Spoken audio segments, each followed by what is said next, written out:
Muy buenos días, con la tele puesta y la cocina a punto, que es tiempo de potaje, y veréis qué platos tan deliciosos nos esperan a base de legumbres con la mejor compañía: verdura, huevo o pescado, sin nada de carne, en la opción más saludable, porque un buen potaje nos ayuda a tener buena microbiota, y cuanto mejor cuidemos las bacterias, mejor será nuestra salud, como Boticario García nos va a enseñar desde la evidencia científica como cada semana, porque de bulos está llena la mala información, y aquí estamos para desmentirlos con el autor de este libro, Los bulos de la nutrición, donde se analiza lo que comemos, de la mantequilla para desayunar y el pan donde la untamos, a la fruta y verdura ecológica, los aditivos de las conservas y hasta el yogur pasado de fecha. Pensando como siempre en nuestro bienestar físico y qué pasos hay que dar si lo que tenemos es una mala salud mental o emocional: tomar una pastilla, ir al psicólogo, al psiquiatra o revisar primero los hábitos de vida. Pues seguro que Silvia Congós nos da la solución esta mañana. Con la mesa ya puesta para tomar un almuerzo o brunch tan casero y delicioso como este: ensalada de pasta y un bizcocho de frambuesa. Puro sabor y pura energía.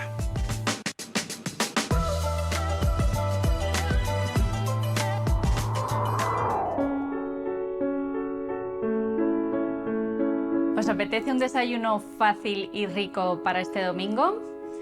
Esto es lo que os propongo. Platos para nuestro brunch. Vamos a empezar con una ensalada de pasta muy completa, y como opción dulce prepararemos un bizcocho de frambuesas que por supuesto acompañaremos con café, té y unas tostadas.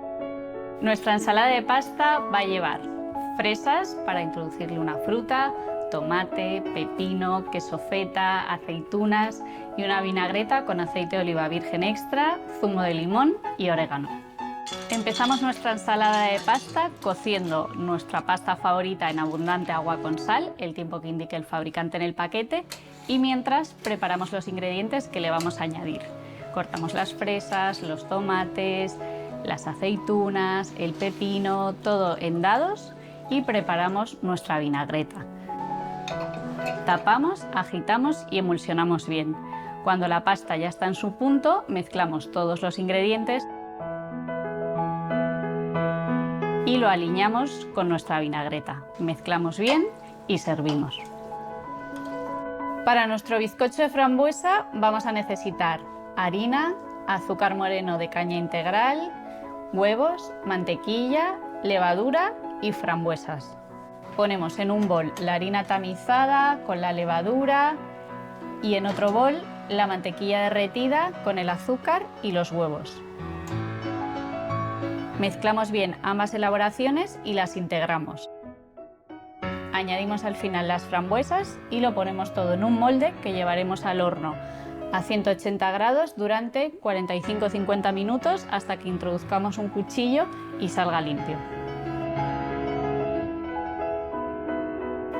Disfrutad mucho del domingo y nos vemos en la próxima.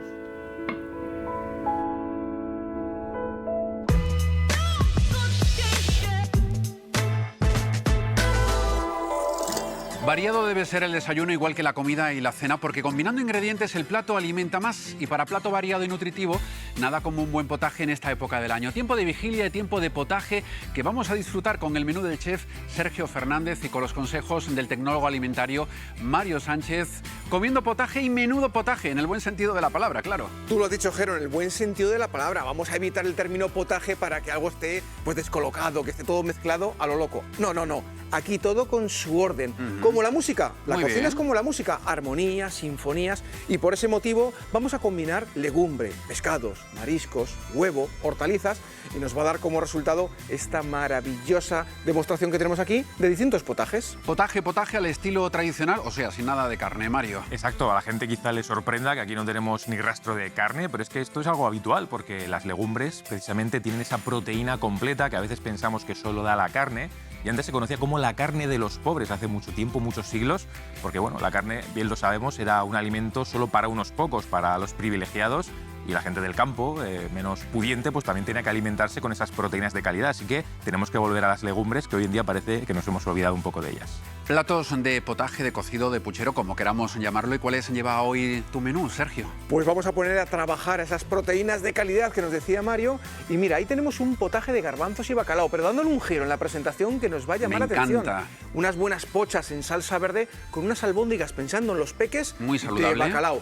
Y zarzuela, nombre bonito, pero una versión de zarzuela donde combinaremos pescado, marisco y las populares lentejas. Si la cocina es como la música, como la zarzuela, ¿verdad? Que suena de maravilla por su sabor y también, Mario, por su alimento. Exacto, ese alimento que decíamos, las legumbres, son muy variadas, nos proporcionan proteína completa de alto valor biológico, porque además aportan mucha saciedad por la fibra principalmente que contienen las legumbres, fibra soluble, insoluble, y que van a dar pues un plato muy completo, como decíamos, para cualquier época del año, no solo en guisos, sino también en ensaladas. Mario, ¿y qué te parece el atajo de los potajes que ya nos venden preparados, así como para cocinar, para calentar y listo? Bueno, es una muy buena pregunta. Aquí vemos ejemplos, ¿no?, de garbanzos con espinacas, alubias con verduras, de bote. Tenemos que decir que hoy en día la industria alimentaria se ha puesto las pilas y ha mejorado bastante, es decir, vemos ya incluso proporciones superiores al 40% de legumbre, bajitas en sal, con aceite de oliva. Está claro pues que no tiene nada que ver con los platos que nos presenta aquí Sergio, pero bueno, son recursos interesantes que podemos tener en casa, sobre todo porque cuando cocinamos en casa, ¿qué va a ser lo interesante? ¿Qué pasa muchas veces? Cocinamos grandes cantidades, luego podemos congelar sobras o meterlas en el frigorífico, que además nos vamos a ahorrar ahí, como bien sabes, un buen dinero. Pues si gana el bolsillo, ¿verdad? Gana también la salud. Vamos a guisarlos en casa con el menú de Sergio. 3 recetas, 3 potajes, Sergio. 3 potajes y vamos con el primero, un imprescindible en nuestra gastronomía, ese potaje, ¿verdad?, de garbanzos, bien rico, ¿verdad?, con su bacalao. En este caso lleva un huevo poché. Vamos a poner a trabajar el mortero y antes de aprender la receta y ver cómo nos queda, yo quiero, Jero, que hagas los honores. Ahí tienes el huevo poché sobre los garbanzos y el bacalao. Creo que lo debes de romper y que esa yema fluya por toda la elaboración. Me pones un reto bastante difícil, Que tú eres capaz de esto y mucho más. Vamos a ver si lo hacemos Venga. bien, ¿me decís? Por supuesto. Ojo, Ole, Perfecto. ole, ahí ¿Lo he tienes. hecho bien, no? Perfecto, Yo para lo veo nota. impoluto. Ese huevo poché con la yema en su punto. Vamos a aprender la receta y a degustarlo. Vamos a verla. Da un giro y un toque de elegancia al tradicional potaje y combínalo con un huevo poché al azafrán. Hidrata en agua tibia los garbanzos. Elabora un majado en un mortero con una pizca de azafrán y sal. A continuación, añade almendras tostadas y yema de huevo duro. Machaca todo hasta obtener una pasta densa y muy aromática. Ponlos a cocer en compañía de una cebolla claveteada, ajo y laurel, hasta que resulten tiernos.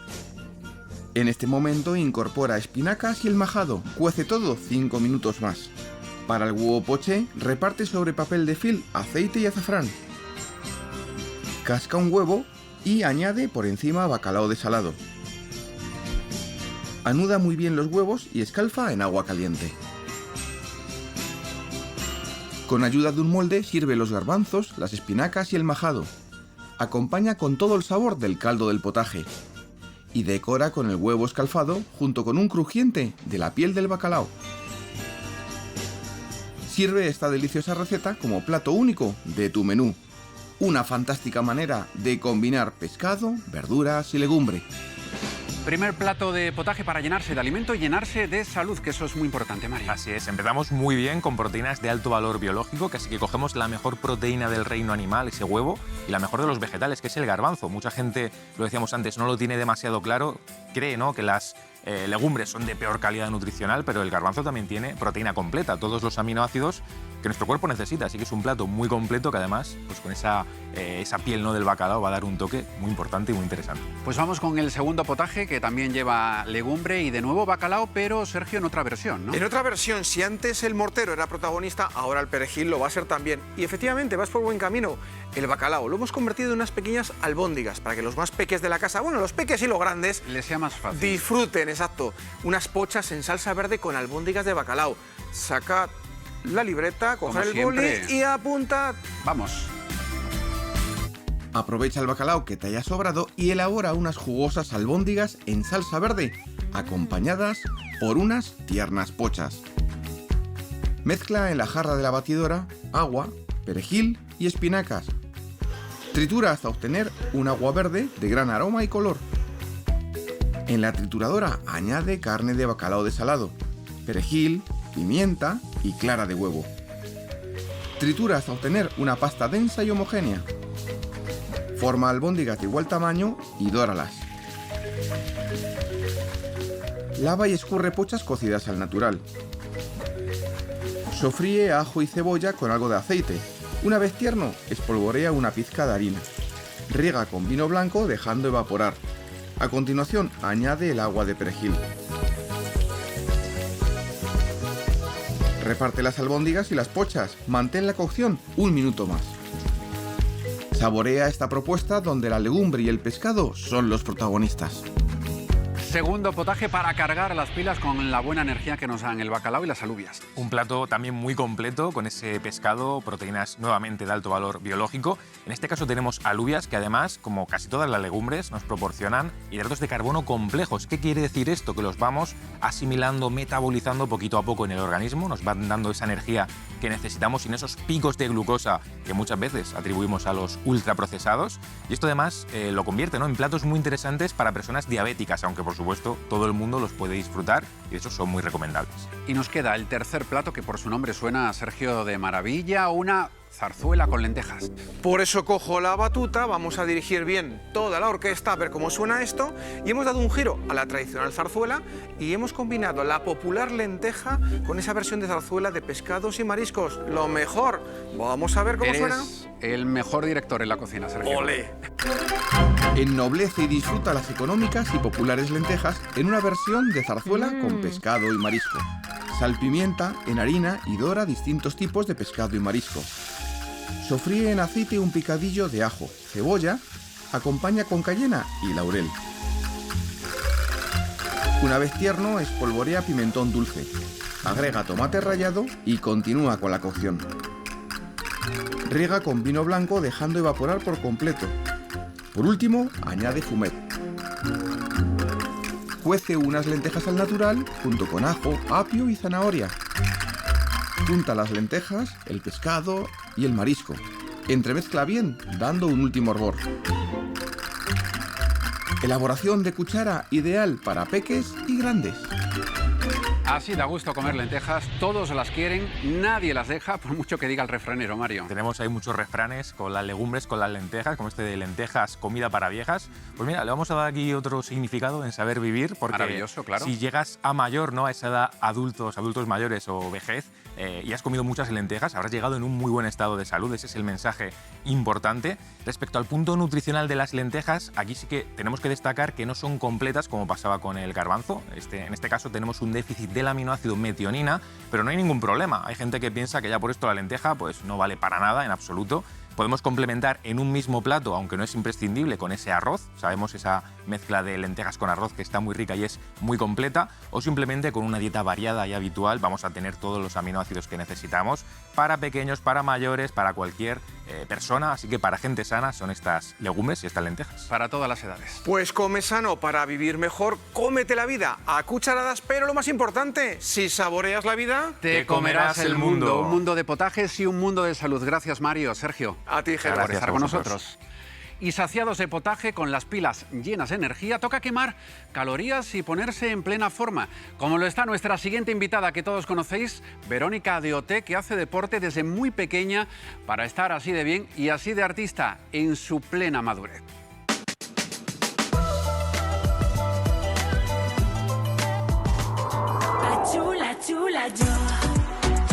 Buenos días, pues aquí estoy en el gimnasio. ¿Queréis entrenar conmigo? Pues venga, vamos. El deporte para mí es la mejor medicina, es el equilibrio. Es parte de mí, lo llevo haciendo desde que tenía 6 años, que empecé en gimnasia deportiva, y es una forma de vida, es algo que es como respirar. Hago ejercicios de fuerza, otros días hago cardio, bicicleta, siempre haciendo un equilibrio, ¿no?, para tener un poco, pues eso, un cuerpo saludable. Ahí está, fuerte. Y la última. Para mí es fundamental hacer deporte para esta profesión porque aparte pues estás bailando, estás cantando, te estás moviendo mucho y necesitas ese fondo, ¿no?, que te da el deporte. Porque si no llegas y ya no puedes. La música y el deporte han ido siempre complementados. Te ayuda a mantener los pies en la tierra, porque la música te eleva mucho. Este trabajo, si no tienes los pies en la tierra, la gente adecuada a tu alrededor y tu cabeza donde tiene que estar, es complicado. A mí el deporte me ha ayudado muchísimo. Salvado por la campana. Para arrancar una nueva gira me preparo siempre más con cardio. La parte de las coreografías son muchas horas de ensayo, porque aparte es que tiene que salir natural. Y claro, estar cantando, estar bailando y estar pues, sin que se te vaya al aire, y pues tienes que tener mucho trabajo también de gimnasio. No podría existir la Vero cantante sin la Vero deportista. Entrar en la academia para mí supuso un cambio de vida, otro paradigma totalmente diferente al que tenía un poco planeado. Fue un aprendizaje muy intenso, porque ya no solo musicalmente, sino personalmente. Fue la escuela de la vida, empezó ahí una carrera de fondo, y le doy mucho valor a que después de 23 años pueda estar en un escenario. Haber sido una artista independiente desde el 2006 no fue fácil, pero siempre seguí adelante, y para mí poder decir que hoy estoy con vosotros haciendo esta entrevista es que es un éxito para mí, personal.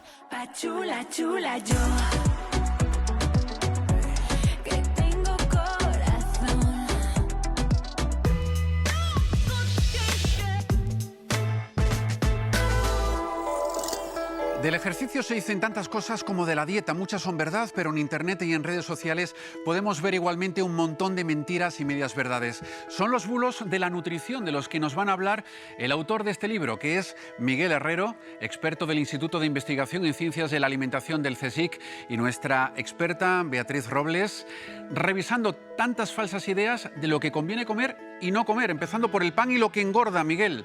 Y la cosa tiene miga.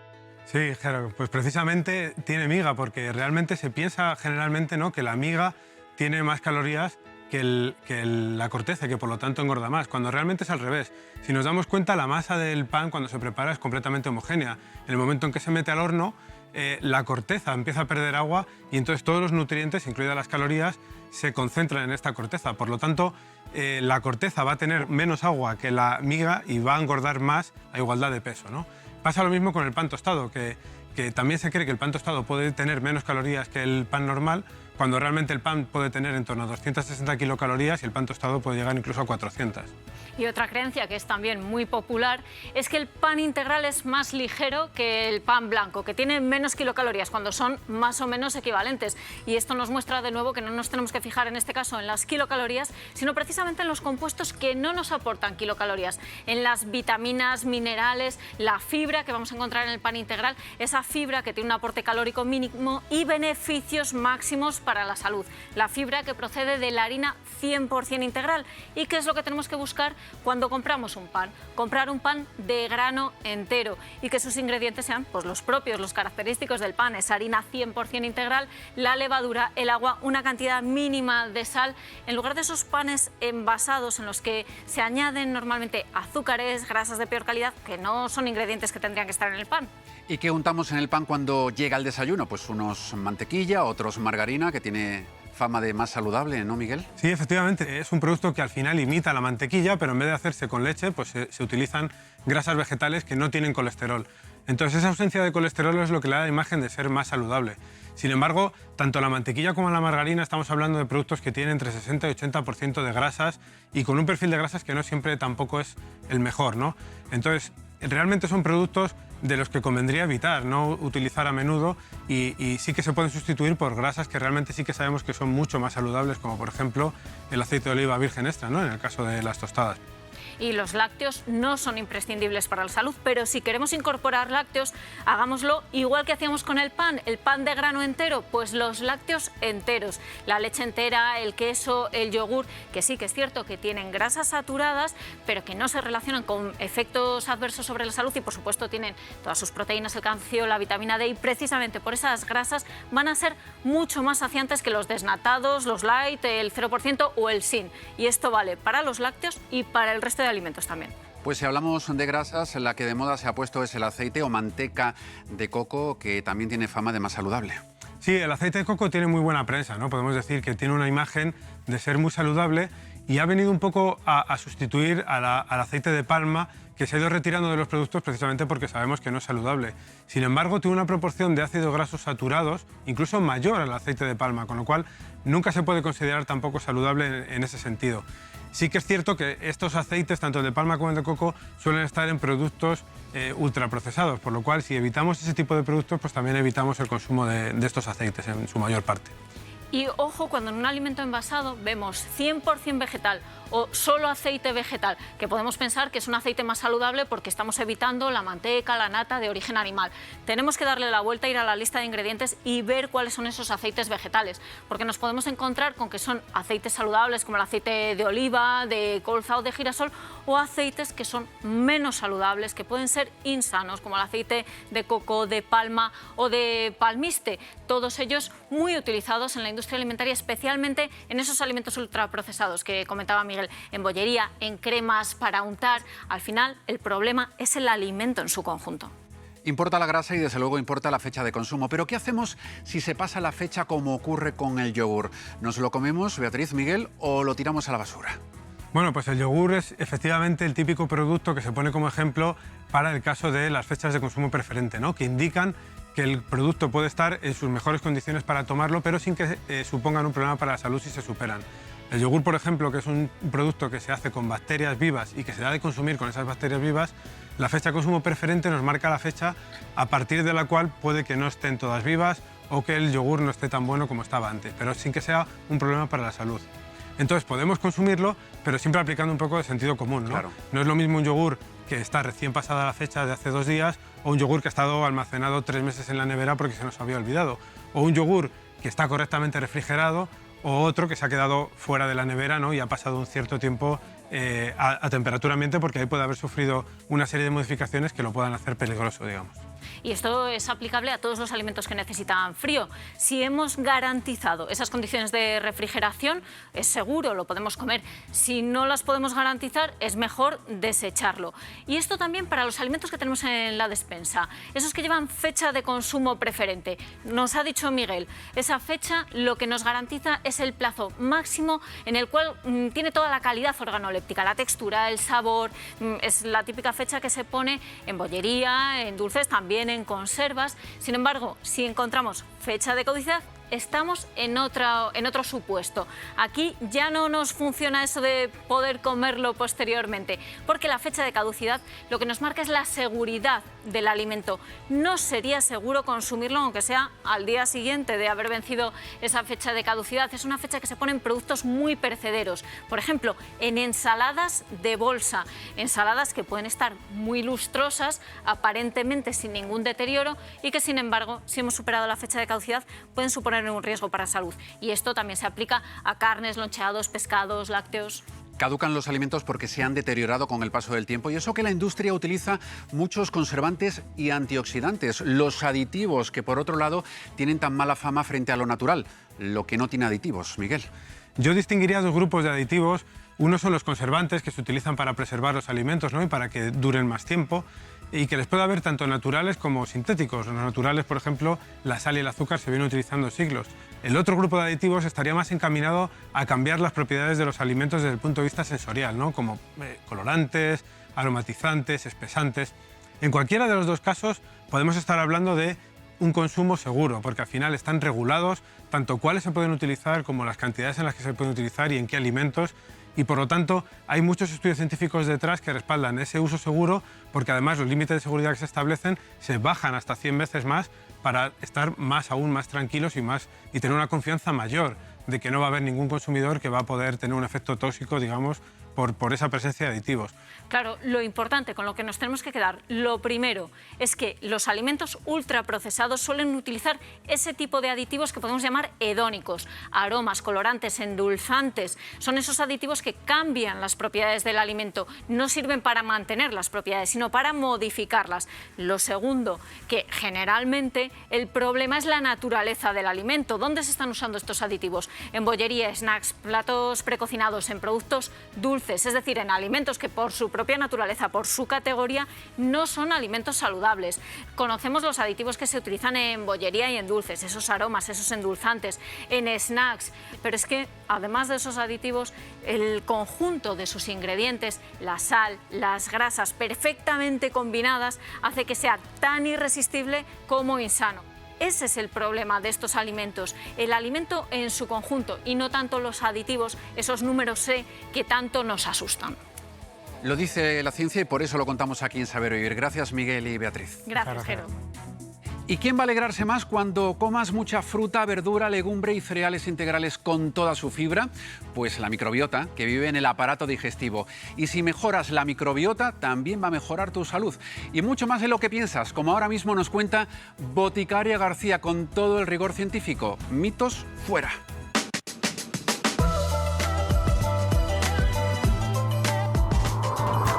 ¿Es posible cambiar nuestra microbiota con la dieta? Aunque se necesita investigar más para poder dar consejos con mayor precisión, estos son 5 consejos basados en la evidencia para mejorar tu microbiota. 1. Seguir una dieta rica en probióticos, esos alimentos ricos en bacterias buenas, como el yogur, como el kéfir, el famoso chucrut, y rica en prebióticos, que es el alpiste de las bacterias buenas, como el aguacate o las legumbres. 2. Seguir una dieta rica en antioxidantes. Los antioxidantes pueden bajar los humos a los radicales libres, disminuir la inflamación y promover una microbiota intestinal saludable y diversa. 3. El ejercicio regular, que, sorpresa, es bueno para todo, también favorece una microbiota intestinal más diversa. Una de las razones es que el músculo genera mioquinas y exerquinas, a las que yo llamo superquinas, la mejor medicina natural. 4. Evitar dietas ricas en grasas y azúcares, como las que incluyen muchos ultraprocesados. Pueden favorecer la proliferación de bacterias malas que se asocian con el aumento de peso y con la obesidad. Son los peores enemigos de la microbiota. 5. Parece que el ayuno intermitente puede favorecer una mayor diversidad microbiana. Esto va a estimular el crecimiento de bacterias buenas y reducir las bacterias chungas proinflamatorias. El ayuno también puede mejorar la integridad de la función barrera intestinal y además regular la producción de algunas hormonas y de sus parientes, los neurotransmisores, que controlan el apetito y la saciedad. Como siempre, recordamos que el ayuno no es para todos los públicos y siempre debe ser supervisado por un profesional. El consejo de Boticaria: levanta pesas, juega la pelota. Le encanta a tu microbiota.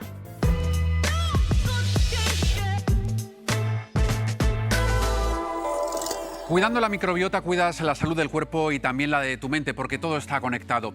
Pero si estás físicamente bien y lo que falla es la salud emocional, habrá que saber la causa y ponerle solución, como nos va a enseñar la psicóloga Silvia Congost, sabiendo qué hacer cuando la mente te dice no aguanto más, Silvia. Así es, Jero. En nuestra vida vivimos cambios, atravesamos situaciones adversas y eso puede llevarnos a que en algún momento nos demos cuenta de que se altera nuestra autoestima, de que nos sentimos tal vez demasiado ansiosos, de que tenemos pensamientos que no sabemos controlar, emociones que no podemos gestionar, problemas de pareja. Y identificar eso para emprender ese camino hacia la solución es imprescindible. Pues vamos a conocer, si te parece, los 5 pasos para sentirse mejor. Vamos a empezar por el primero, porque lo que parece más rápido, fácil, es tomarse una pastilla para dormir mejor, para calmar los nervios y sentirse bien en definitiva. Sí, y muchas veces cometemos ese error, vamos directamente como primer paso a la pastilla y no. El primer paso es el cuerpo, analizar el cuerpo y en el sentido de ¿realizo o no realizo ejercicio físico? El ejercicio físico es esencial. Yo es lo primero que les pregunto a mis pacientes. No me refiero a que nos volvamos locos y empecemos todos a hacer maratones, triatlones, no hace falta, pero sí introducir un poco de ejercicio cardiovascular que pondrá nuestro corazón en movimiento, que nos permita fortalecer. No olvidemos que el ejercicio físico es el mejor antidepresivo que existe. Bueno, ya tenemos el primer paso, hacer ejercicio físico para calmar, para cuidar la mente y a la vez nuestro cuerpo. ¿Y cuál sería sería el siguiente paso, el número 2? Pues mira, en el número 2 nos mantenemos en el cuerpo. Es muy importante. Tendríamos que analizar primero la alimentación. Hay personas que comen porque tienen que comer, porque si no se mueren, y no se detienen a pensar que es la gasolina que pone en marcha su vehículo, el cuerpo. Entonces es importante que analicemos qué alimentos me vienen mejor, qué alimentos me dan más energía, me sientan más bien. Y luego también tenemos que analizar los horarios en los que comemos. Mantener unos horarios de forma equilibrada, estable, también nos ayuda, así como analizar nuestras horas de descanso. Hay personas que me dicen, mira, yo entre semana no tengo tiempo para dormir, pero luego no te preocupes que el fin de semana ya recupero. No, eso no funciona así. El cerebro necesita esa constancia, esa regularidad y ese equilibrio para que realmente se ponga en su mejor estado. Y si todo eso, lo de hacer ejercicio, comer, dormir, ya lo estamos haciendo más o menos bien y seguimos estando mal por dentro, ¿cuál sería el paso número 3, Silvia? Pues el paso número 3 tiene que ser acudir a un psicólogo. A veces nos cuesta, nos resistimos, muchas veces me dicen los pacientes, es que yo pensaba que tenía que poder, ¿cómo puede ser que necesite que alguien me diga o me ayude? Pero sí, muchas veces es necesario.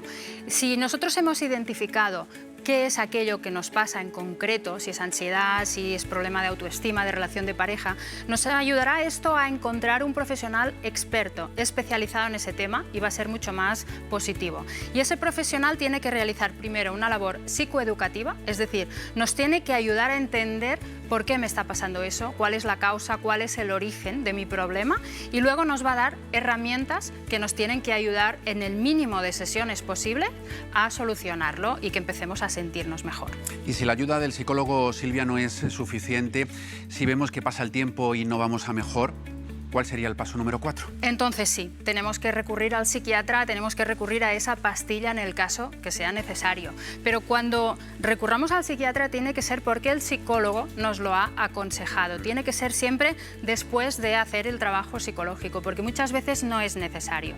También tenemos que perderle el miedo a tomar medicación.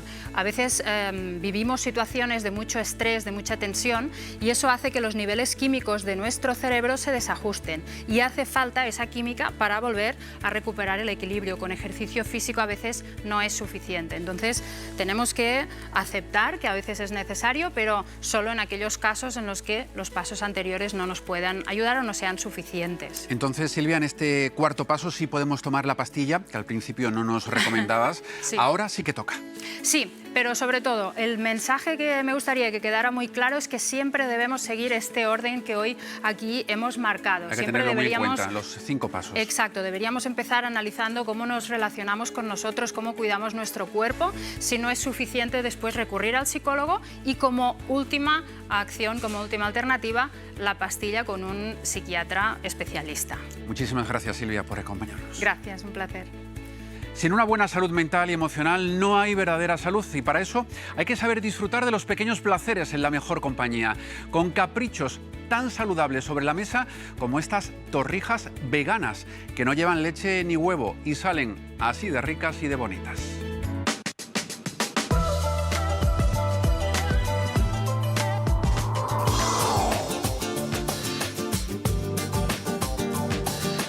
Para las torrijas veganas, lo primero que haríamos es, por supuesto, coger un pan rico que sea ecológico, con una buena harina. Hemos utilizado también leche de almendra, sirope de ágave, con la naranja y con la canela, y el limón también lo hervimos un poquito.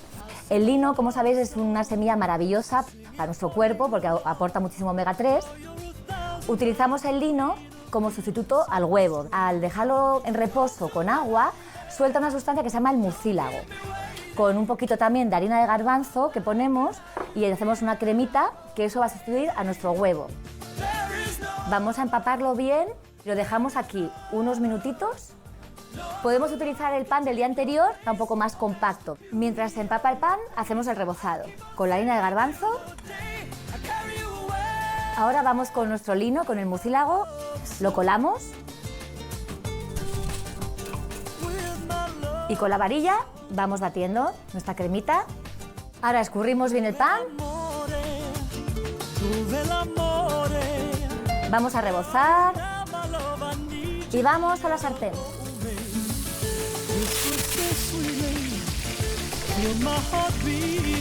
Cuando vemos que nuestro pan está ya doradito, lo retiramos Y vamos a emplatar nuestras torrijas. Que empape bien el sirope, con el toque de canela, riquísimo, con la naranjita que hemos puesto, el limón. Sería lo suyo dejarlo por unas horas. Un poquito de canela, que no nos falte. Pues si os ha gustado esta receta, esto y mucho más podéis encontrarlo en mi libro Ole Vegan, que es un libro de cocina tradicional española, totalmente cocina vegetal. Todas las recetas de nuestras abuelas y nuestras madres en versión vegana. Apostar por la salud tiene su premio y bien que lo sabemos en Saber Vivir, porque nos han otorgado este nuevo galardón, el premio 5 al día, por defender el consumo de fruta y verdura como fuente de salud. Un premio más en la historia de Saber Vivir con 28 años de servicio público en Televisión Española. Gracias de corazón por este reconocimiento y gracias a todos por vernos hoy y siempre. Feliz semana y cuidaos mucho.